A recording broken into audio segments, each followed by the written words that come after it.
Halo teman-teman, kembali lagi di channel YouTube Literasi Matematika. Melalui video ini, kita akan menemukan bagaimana turunan itu didefinisikan.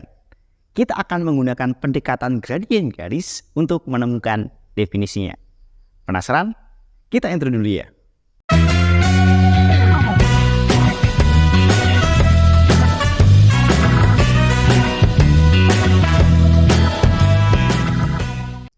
Oke, halo teman-teman, kembali lagi dengan saya.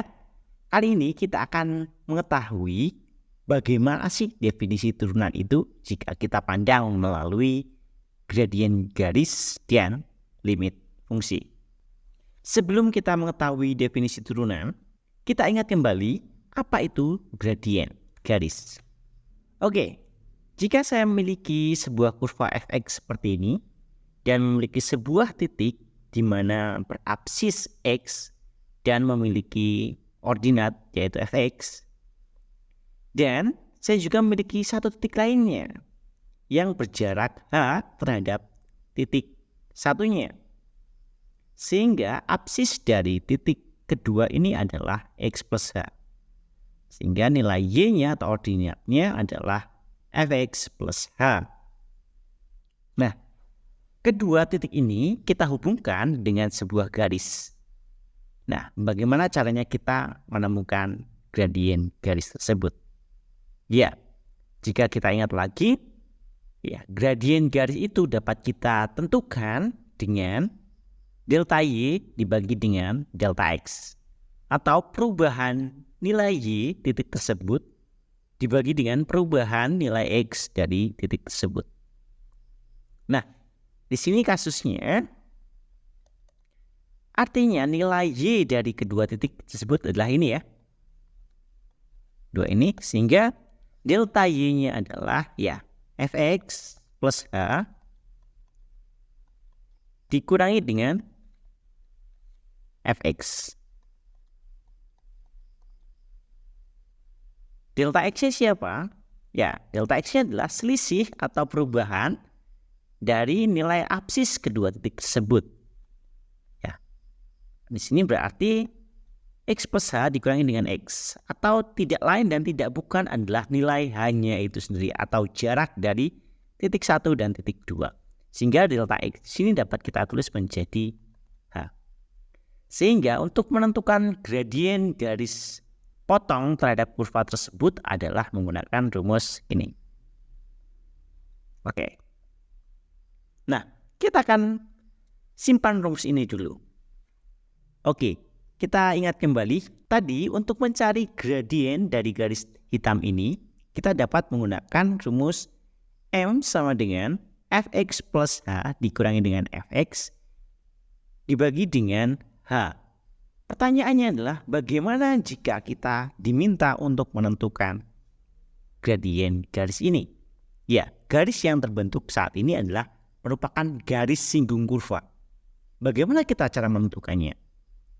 Kita hanya diberikan satu informasi, yaitu satu titik. Padahal kita membutuhkan minimal 2 titik untuk menentukan gradien garis tersebut. Nah, lalu bagaimana? Oke, mari kita cermati pelan-pelan.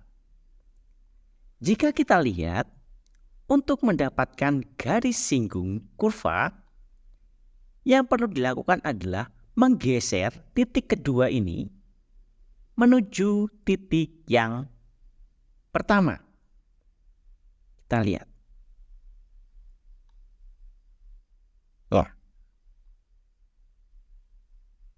Nah, apa yang terjadi di sana?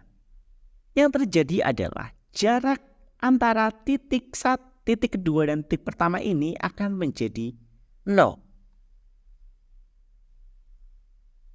Ya, jika kita klik bantuannya, gitu, hanya di sini, ya, h di sini atau jarak antara titik pertama dan titik kedua tadi, itu akan lama-kelamaan menjadi 0 atau menuju 0.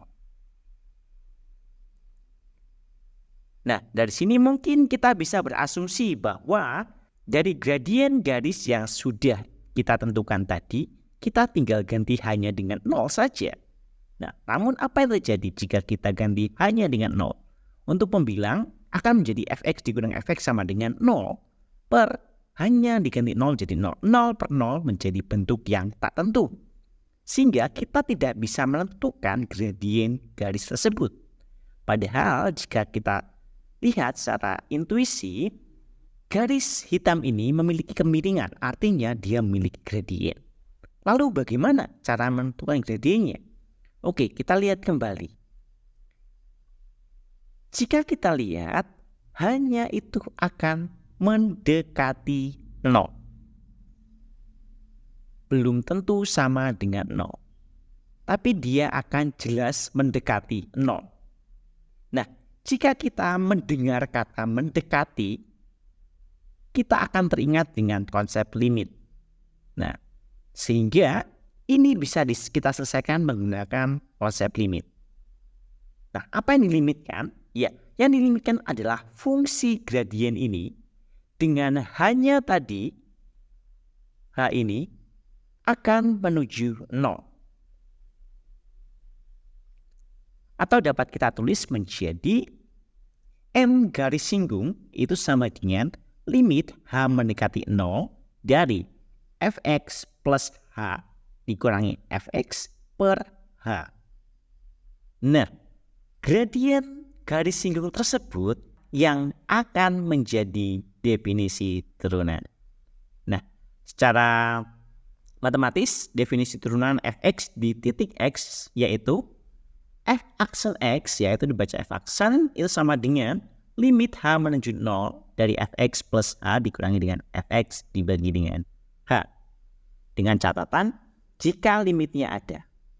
Lalu jika tidak ada, ya berarti fungsi tersebut tidak memiliki turunan pada titik tersebut.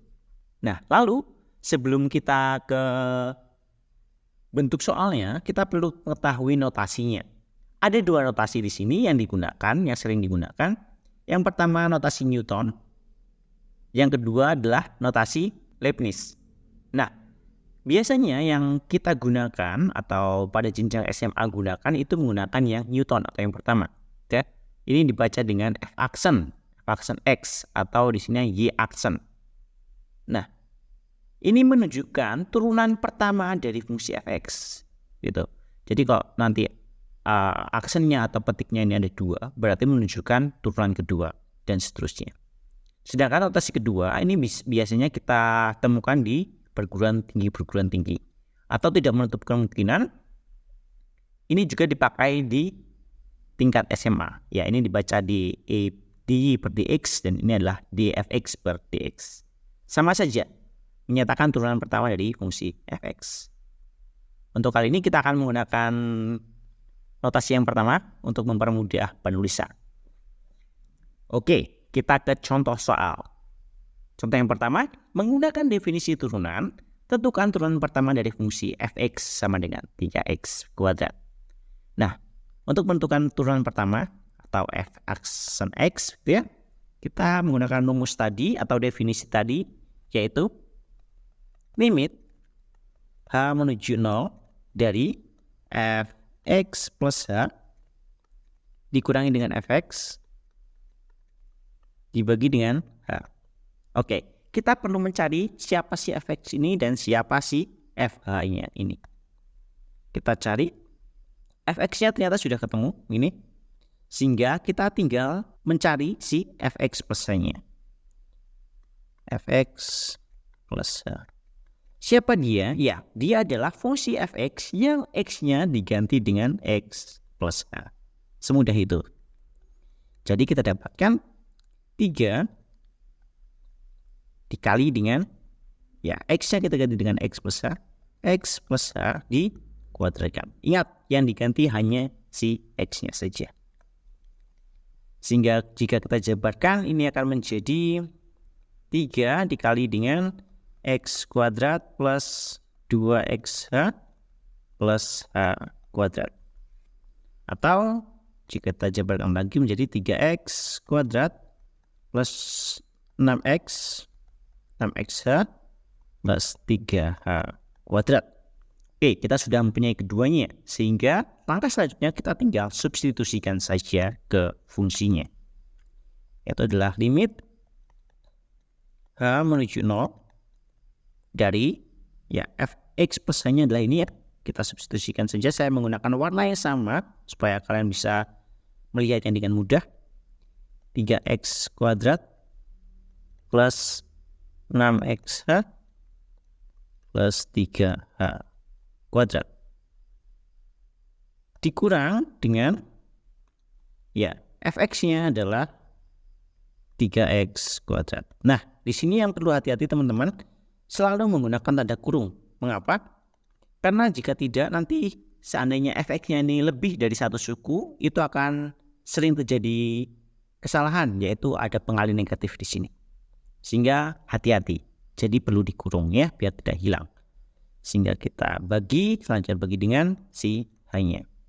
Nah, sebenarnya untuk mengerjakan limit ini kita tinggal substitusi sebenarnya, substitusi H-nya sama dengan 0. Nah, namun di sini jika kita substitusikan H-nya sama dengan 0, akan terjadi sebuah ketidakkonsistenan, gitu ya. Akan terjadi sesuatu dibagi 0, yaitu tidak terdefinisi, sehingga kita tidak bisa melakukan itu. Sehingga kita perlu menyederhanakan khususnya bagian membilangnya.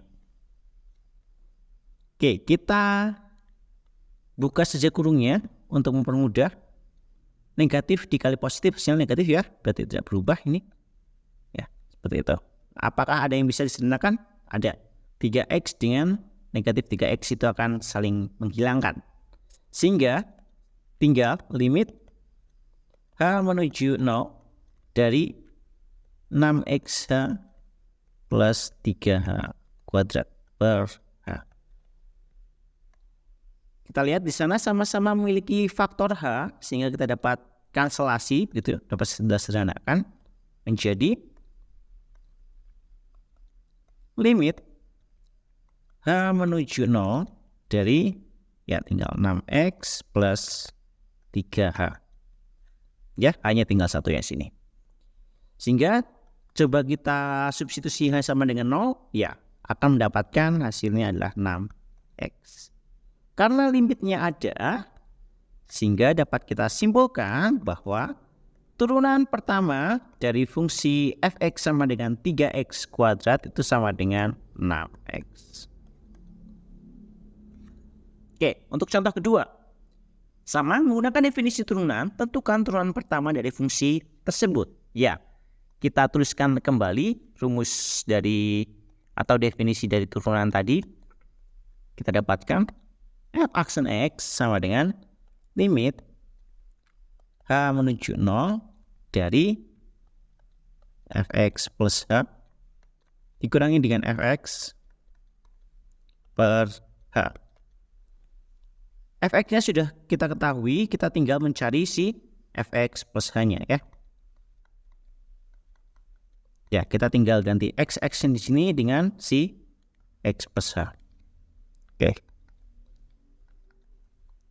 Sehingga kita dapatkan x plus H kuadrat dikurangi 8 kali x plus H ditambah dengan 9. Kita jabarkan, kita dapatkan x kuadrat plus 2xh plus h kuadrat dikurangi dengan 8x dikurang dengan 8h ya. Negatif ketemu positif, hasilnya negatif ditambah dengan 9. Itu adalah fungsi fx plus h-nya. Oke, keduanya sudah kita dapatkan, sehingga kita tinggal substitusi saja ke fungsinya. Sehingga kita dapatkan limit h menuju 0. Jadi fx plus h-nya kita tuliskan lagi. X kuadrat plus 2xh plus h kuadrat dikurangi dengan 8x dikurangi dengan 8h ditambah dengan 9. Jangan lupa dikurung. Dikurang dengan kurung si fx-nya siapa ini ya?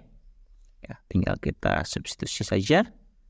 X kuadrat dikurangi 8x ditambah dengan 9 per h.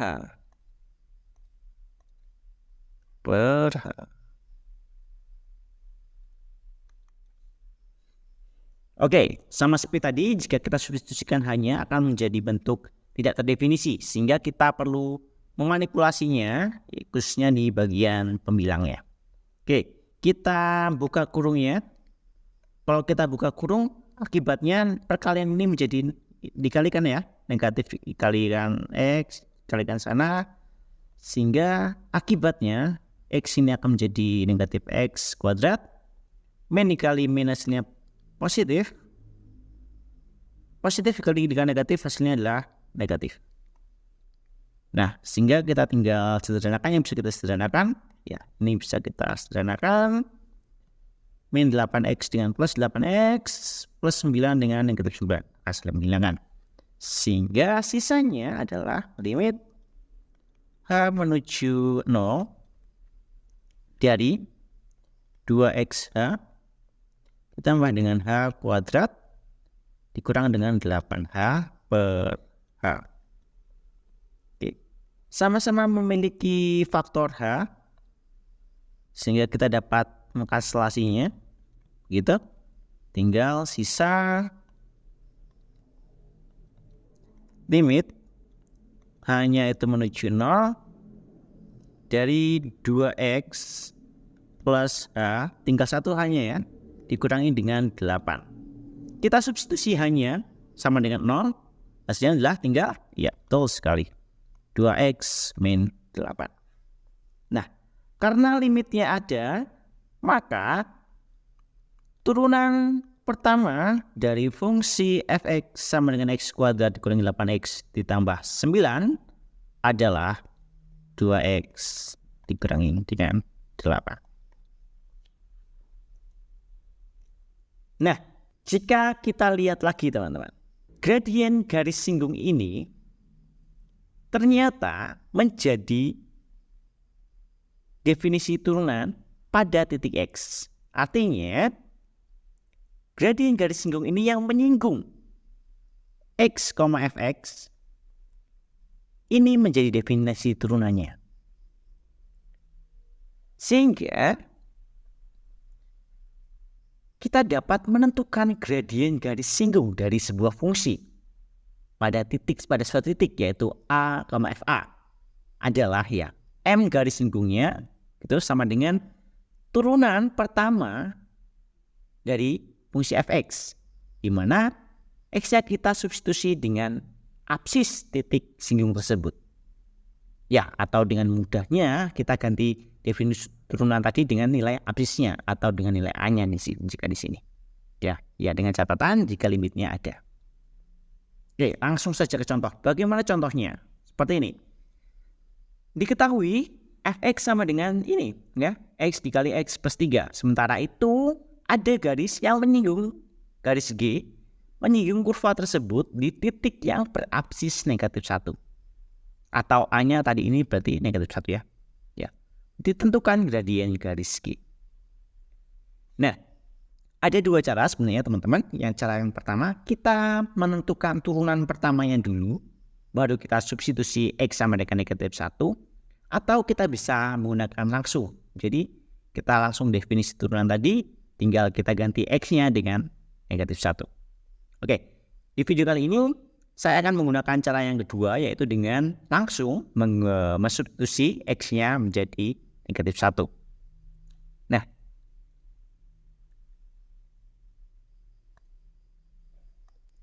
di sini kita mendapatkan fx-nya adalah, ya kita jabarkan dulu teman-teman biar mudah gitu ya. Fx-nya adalah x kuadrat plus 3x. Jadi kita dapatkan fx-nya. Untuk fx plus-nya kita dapatkan, artinya ya tinggal ganti x ini menjadi x plus h ya. X plus h kuadrat tambah dengan 3 kali dengan X plus H. Oke, kita jabarkan menjadi X kuadrat plus 2XH plus H kuadrat tambah dengan 3X tambah dengan 3H. Oke, kita sudah mempunyai dua-duanya. Selanjutnya apa yang perlu kita lakukan? Ya, kita akan mencari gradien garis singgungnya. Ya, menggunakan ini ya, menggunakan rumus ini. Sehingga kita dapat tulis gradient atau M garis singgungnya gitu ya, M garis singgung itu sama saja dengan F aksen A. A-nya apa? Ya, A-nya adalah absisnya. Absisnya adalah negatif 1. Sama dengan limit H menuju 0 dari Fx plus H. Nah, karena X-nya diganti negatif 1, tentunya X-nya juga di sini perlu diganti dengan negatif 1. H kemudian dikurangi dengan Fx. Karena Fx negatif 1, berarti kita ganti dengan negatif 1 per H. Oke. Apakah kita sudah menemukan keduanya? Sudah ya. Ya, tinggal kita ganti si Xx ini menjadi negatif 1. Sehingga kita dapatkan limit H menuju 0 dari, ya, kita ganti dengan negatif 1, begitu. Negatif 1 kuadrat plus 2 dikali negatif 1 dikali dengan H plus H kuadrat tambah dengan 3 dikali dengan negatif 1 tambah dengan 3H. Jangan lupa dikurung biar nggak hilang. Kemudian dikurangi dengan X-nya kita ganti dengan negatif 1 sehingga kita dapatkan negatif 1 kuadrat ditambah dengan 3 dikali dengan negatif 1 per H. Jangan lupa.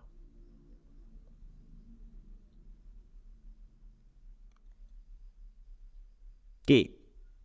Jika kita substitusikan H sama dengan 0 akan menjadi sesuatu dibagi 0 yang akan mengakibatkan ketidakkonsistenan atau tidak terdefinisi, sehingga kita perlu memanipulasi bagian pembilangnya. Gitu. Dengan cara kita buka kurungnya supaya terlihat mana yang dapat kita sederhanakan. Negatif 1 jadi negatif 1 ya. Negatif 1 kuadrat. Dikali ini positif dengan negatif, ini adalah negatif. Apakah ada yang bisa disederhanakan? Tentu ada. Negatif 1 kuadrat, ini ada negatif 1 kuadrat bisa habis gitu ya. Ini plus 3 kali negatif 1, ini ada negatif 3 kali 1. Nah, adakah lagi yang dapat kita sederhanakan? Sepertinya tidak. Oke, kita terus lagi ulang biar kita lihatnya enak begitu ya. Limit H menuju 0 dari sisanya adalah ya, 2 dikali negatif 1 hasilnya negatif 2H ditambah dengan H kuadrat ditambah dengan 3H per H. Sama-sama memiliki faktor H, bisa kita kanselasi gitu. Sehingga kita peroleh limit H menuju 0 dari negatif 2 plus H, hanya tinggal 1 ya, plus 3. Kita substitusikan H sama dengan 0 sehingga tinggal negatif 2 ditambah 3 sama dengan 1. Karena limitnya ada, sehingga dapat kita simpulkan bahwa gradien garis singgung dari fungsi fx yang berabsis negatif 1 itu sama dengan 1. Oke, sekian dulu pembahasan mengenai definisi limit. Silakan dikerjakan, ada 3 soal.